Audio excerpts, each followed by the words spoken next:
Hi, my name is Mark Rambles, and I'm basically gonna ramble because it's my first video, and yeah, and that's why I'm going to ramble. That's normal. We don't know how to talk in front of a camera ever. We don't know where to look and what to do our first times. So, we all hate long intros, so I'm just gonna go ahead. So, the first time I started questioning the objective reality was when I was 15. And what happened when I was 15? My mom told me to go check my eyesight, and I've never had eyesight problems, ever. She just wanted me to check it just in case. And I went there. So my right eye was perfect, 100% vision, but my left eye, sorry, it's vice versa. This is my left eye and this is my right eye. So my right eye was a little bit, just a tiny little bit worse. But as we know with eyesight, even if your eye is just a little bit worse, you lose a lot of vision. So my left eye is 100% and my right eye, I confused the sides, okay? And my right one is around 80% or 85%. So it's not a lot, without correction, of course. So that was the first time when I started questioning an objective reality. Why exactly? Because this has changed how I view the world. So what I used to do, I used to hide my left eye, which is perfect, and I would make myself see things a little bit more low quality. Everything is a little bit more blurred, so I can't see every number of the street. I can't see every announcement. I can't see a lot of things, even if it's a little bit worse. And that's when the thought hit me. Some people are born like that. Some people are born with their eyesight a little bit more low quality than mine, but there are a lot of cases where that can't be corrected. They can just take glasses on and be like, well, I see everything, like most people do, yeah? Some people can't. Some people don't have that. They have some special condition when their eyesight can't be corrected, and their eyesight is always gonna be a little bit more low quality than average. And yeah, and those people are born like that. And I thought, oh my God, they are actually never gonna know how the world really looks. Like, to them, it will always look blurry, and there's no way they can imagine a normal world like I do. Relatively normal, right? And then I thought another thought.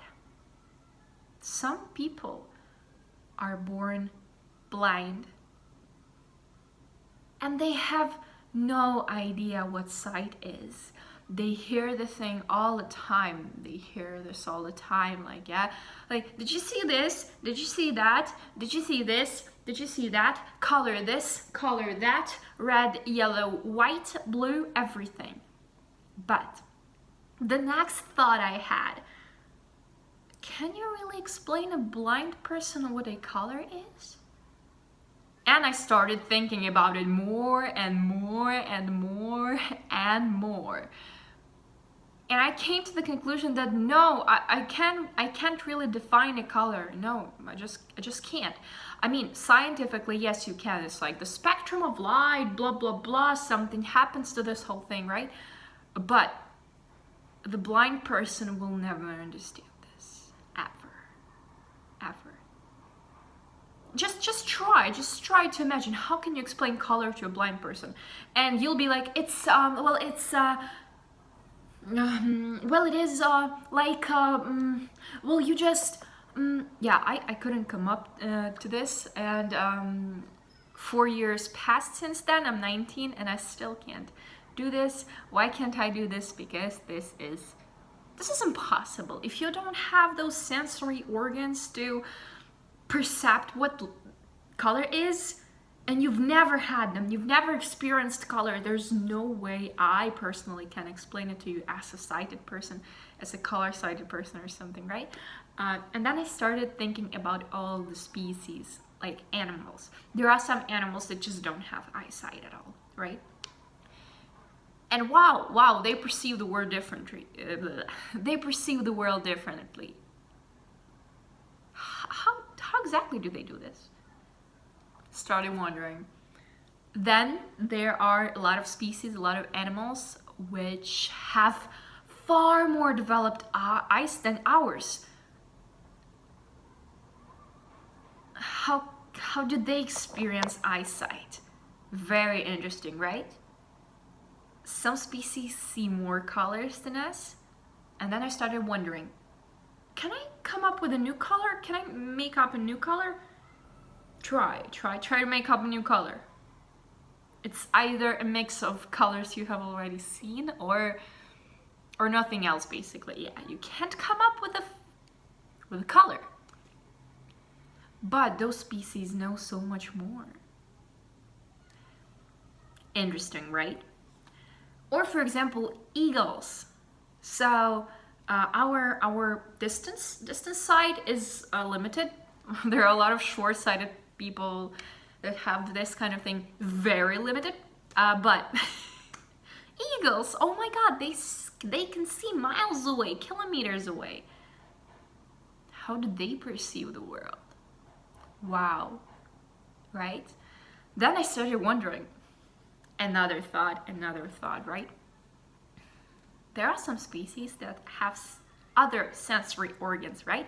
We have a lot of them. We have hearing, we have eyes, we have taste, we have smell. We can sense the pressure and the temperature, touch, everything else.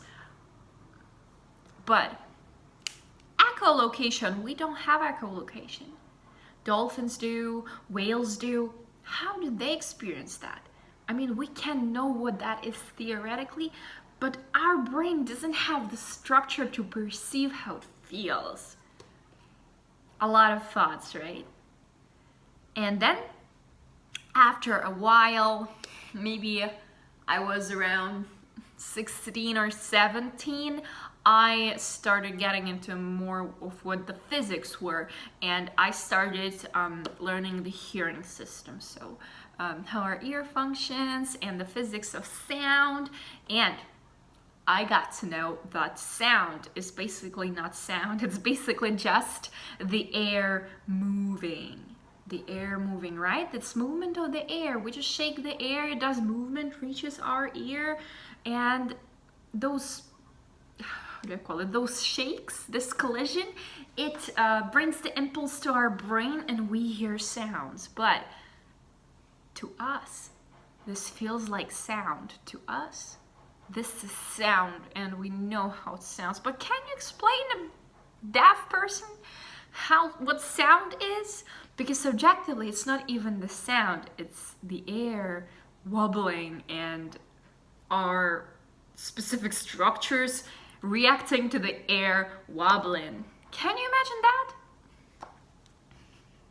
Yeah, and that's when I started having those delusional thoughts, you know, those thoughts that kind of induce an existential crisis, right?